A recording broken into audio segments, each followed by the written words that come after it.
Chapter 8, Field Operations, Part 1. In this first PowerPoint, we're going to take a look at some of the core operations of police departments. We'll do an overview first, and then we're going to look a little bit more closely at patrol. The two core functions of most ordinary police departments, and what I mean by ordinary is law enforcement agents that do typical policing. So we're not talking about the FBI, we're not talking about the U.S. Marshals, we're not talking about the DEA, these special organizations, but a city police department, even maybe a state police department, a local town police department, maybe a sheriff's department in the South or the West. So what are the two primary functions that police departments, these kinds of police departments, generally perform? And so one is certainly patrol, and the second is investigations. And so these are both described in your book, but I think obviously most people have a pretty good idea generally what patrol and what investigation would be.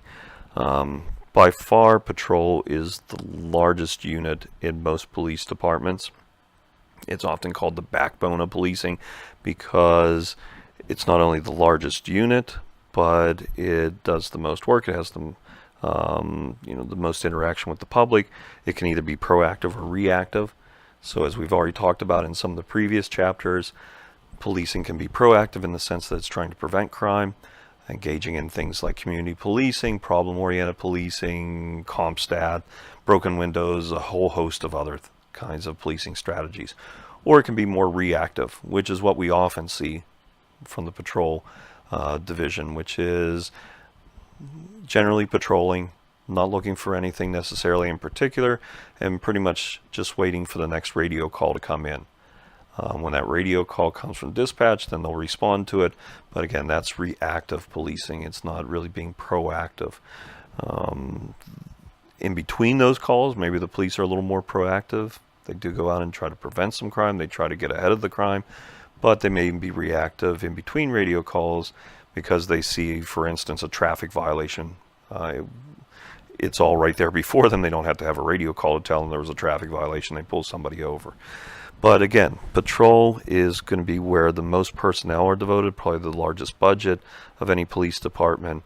It's going to be the entry level for most new employees, the entry level position. So most people who are going to come into a police department, if they're brand new to policing, are going to come in and go on to patrol. So it's kind of unique in that it's the unit that has the most interaction with the public. It's probably the most important unit in a police department, but it often has the youngest members, most inexperienced members of the department, and many times the older experienced officers are interested in leaving patrol. So we need to find ways to keep a lot of those experienced officers in patrol. And in fact, you do see many patrol officers who say, I want to stay in patrol my entire career. I don't want to get promoted to sergeant. I don't want to be behind a desk, any of those kinds of things. So, we definitely see a mixture when we look at a patrol unit in a police department. With patrol, you can engage in, as we've already discussed in earlier chapters, general and directed patrol. We'll come back to directed in another PowerPoint presentation in this chapter. But with general patrol, again, the officer is assigned to a general beat, a general area, and not given really very many instructions about what to look for during his or her particular shift. And so they're not patrolling for specific crimes or very specific areas or for specific individuals. They're kind of in a holding pattern between calls, and if they observe some wrongdoing, they'll respond to that. But otherwise, they're mostly in that kind of general patrol, driving around. If they're in car patrol, they could be on bicycles, they could be on foot patrol, but going around their beat and just generally looking for any wrongdoing or any other kinds of problems until they're called to a problem. With directed patrol, we're going to talk, as I said, a little bit more about this later. Directed patrol, they are focusing on maybe a particular location, or they're focusing on a particular crime, or they're focusing on a particular group of criminals. And so this is obviously more focused and oftentimes, as we've talked about before, more effective form of patrol. We'll talk about investigations, the second major function, in another PowerPoint presentation in this chapter. So hold off on it for just a little bit. Patrol orientations. Okay, so you're out on patrol. What are some of the approaches that you can take to patrol? This could either be for individual police officers, or it could describe an entire police department, what their philosophy is. So one philosophy, we'll see there are three. One philosophy or one orientation is the legalistic or crime fighter orientation.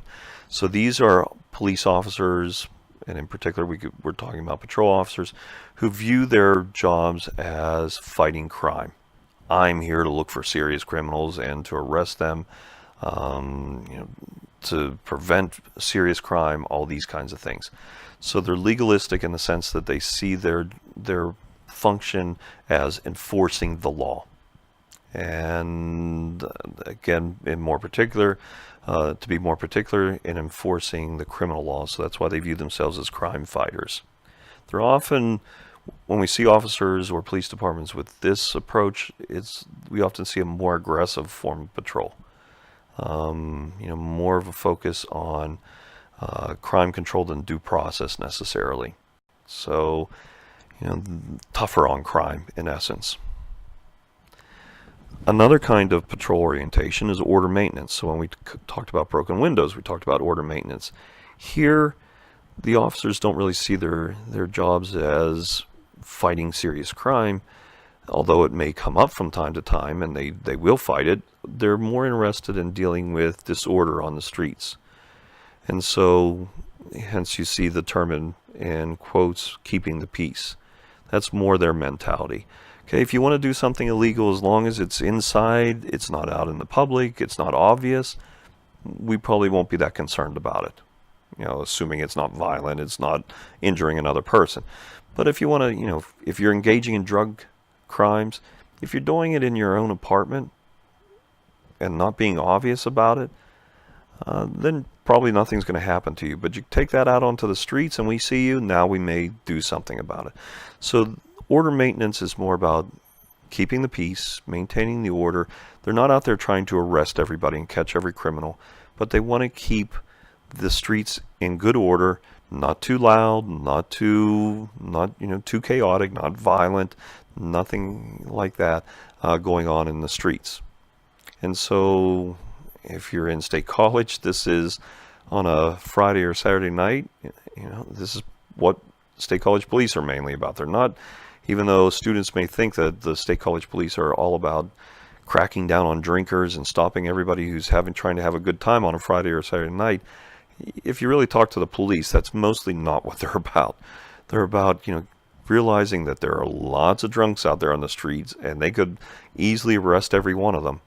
But they're more concerned about the person who is a danger to themselves or to others. Maybe they're a health risk. They're falling down drunk.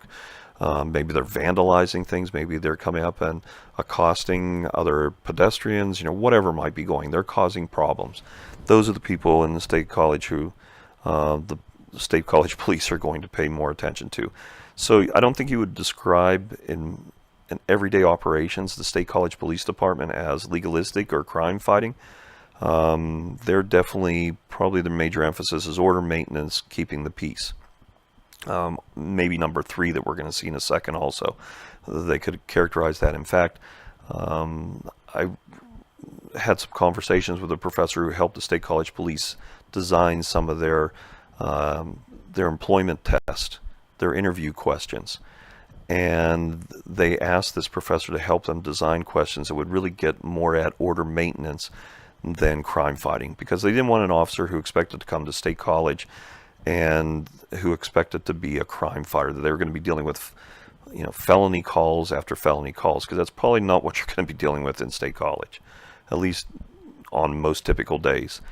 You're going to be dealing with these other kinds of things like noise violations, drunks, those kinds of things. And it's really order maintenance. So they wanted that kind of applicant more than the crime fighter. The third kind of patrol orientation is when departments view their jobs as more as their role more to be as social servants, in essence, to provide services to people. So maybe there is even much disorder. If you think of an old television show that maybe some of you have never seen, but look it up on YouTube if you have the chance. But if you see an old show like Andy Griffith, and he's in Mayberry, and nothing happens very much in Mayberry, ordinarily, at least from the town citizens. So Andy's mostly about social service, providing a service. Maybe there's a lost dog, maybe there's a lost child, maybe somebody needs the police to take a report on something. Maybe there was a car accident, and so the police need to fill out the paperwork so that this person can report it to their insurance. And so these are kind of the social services, or directing people to another agency. You've had some kind of problem with your kid and you don't know what to do with them, so you call the police and ask for their help, and they give you information about maybe an agency that can better help that family. These kinds of things. Giving directions to lost people, whatever it might be. So, usually we see more social services and more of this orientation in small towns where there's low crime, little disorder. So it's not a college town where there's thousands of drunken college students on a Friday or Saturday night. But this is a quiet little town. It's probably going to be mostly social service. So these are the three major orientations: legalistic, crime fighting, order maintenance, keeping the peace, or social services. Police officers can have their own styles too, and there are many different research studies that have discussed different individual police officer styles. Probably the most famous of these is a typology that was designed by William Muir. He was a police scholar an early police scholar really, in the 1960s and 70s. He was active. One of his most famous works was a book called Street Corner Politicians. So he was writing about police officers, and really one of the first scholars to say, hey, police officers are out there doing more than just enforcing the law. They have a lot of situations that really put them in a gray area. Was there a crime committed? Wasn't there a crime committed? Is enforcing the law the best thing to do, or is it not? So he really was focusing on the discretion and the fact that different police officers take different approaches. And so he came up with a typology. And his typology was based on two major themes, in essence. One was passion. So what he meant by passion, it wasn't that somehow police officers are especially romantic. They're the last of the red-hot Latin lovers, or anything like that. No, what he was trying to say was, with passion, what he meant by it was, were they willing to use coercion? In other words, were they willing to use their maybe physical force or authority, which means were they willing to arrest if necessary? And so you think, well, all officers must be willing to arrest. Not necessarily. Some officers are really reluctant to ever use the authority that's given to them. They want to avoid it, and we'll see in the typology what kind of officers these are. I can remember when I was an undergraduate, I worked for the Penn State Student Auxiliary, and so my first days as a sophomore working for them, I was still pretty green and didn't know what I was doing, and wasn't real confident in myself generally. And so when it was my job to tell somebody, no, you can't park here in this parking lot, I was a little bit hesitant to do that because I thought they won't like me because I'm telling them no. So I was reluctant to use my so-called passion.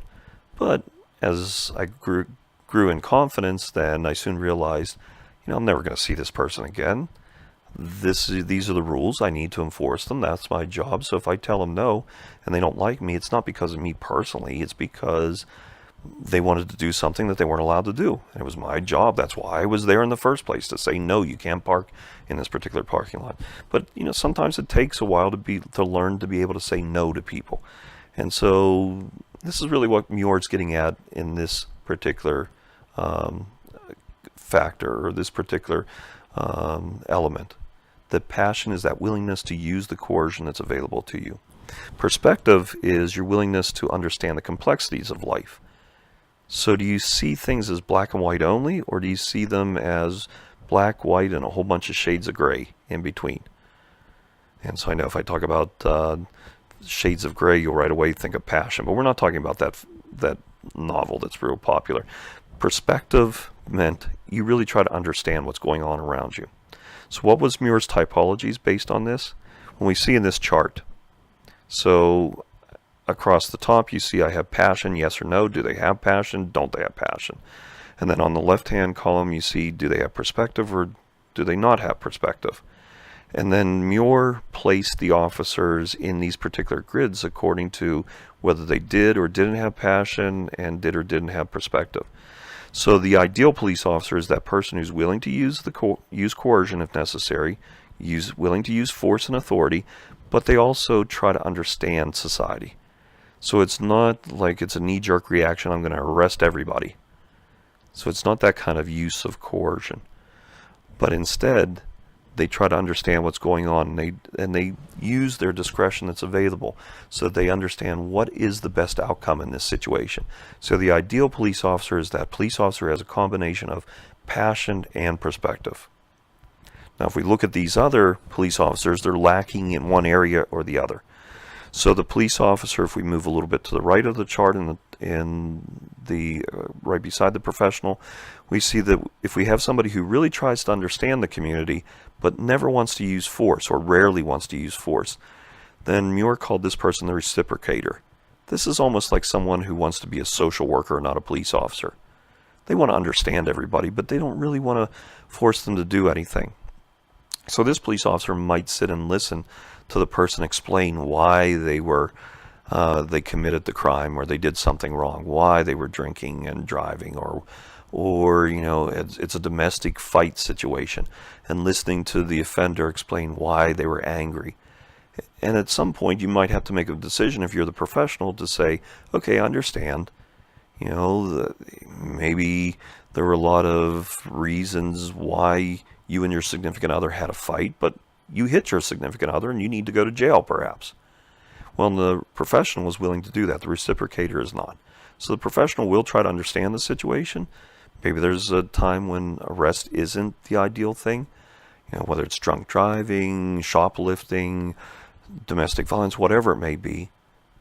But if it is the best outcome, they're going to arrest. They're going to enforce the law fully, or somewhere in between. The reciprocator just wants to listen to people mostly, and maybe they'll try to persuade them. Can you please, you know, not do that again? Or can you get home safely? Or can you not get into a fight again with your significant other? That's what they're more likely to do. They should have been a social worker. So for that person, if we have that police officer, we need to teach them how to get maybe confidence in themselves, to use coercion when necessary, when to make that decision to do it, to make a better decision, those kinds of things. If we go to the bottom line, if we have someone who doesn't have perspective, but does have passion, then this person is the enforcer. And so the person who has perspective, doesn't have perspective, but does have passion, is like the Dirty Harry. This person is willing to use force and authority. So they're like, as I said, they're like Dirty Harry. That's why we call them the enforcer, because they're willing to use the force that's available to them. They're quick to use it. They're willing to arrest somebody. They have no problem doing that. But do they ever try to understand the situation? Not usually. For them, the world is black and white. So it becomes pretty simple. I have the authority to arrest you. If you don't listen to what I say, I don't want to hear your stories, you're going to get arrested. You know, or some other kind of action against you, a warning, whatever it may be. But I'm going to enforce the law against you. So this is more the crime fighter. So again, Muir called this person the enforcer. If a police officer doesn't have passion and they don't have perspective, Muir called this particular police officer the avoider. So this is the person who's basically just punching the time clock. They're getting a paycheck out of this job. They don't care to understand the world, and they don't care to really enforce the law and use their authority. So this person is the one who, you know, they're going to turn the other way if they see maybe some drug dealing going down on the street, because why should I bother with it? They don't want to understand the drug dealers, and they don't want to enforce the law against them. This is the person, the police officer who, you know, they'll try to deal with the situation as quickly as possible and get out of there, because they just really don't want to understand it. They want to deal with it with the least amount of force, least amount of coercion possible.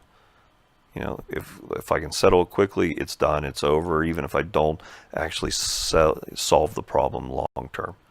So the avoider is someone who we need to, maybe they're burned out, maybe they just never were into the job, whatever the reason, they're not willing to, use their coercion, they're not willing to understand the public, the community, the situation.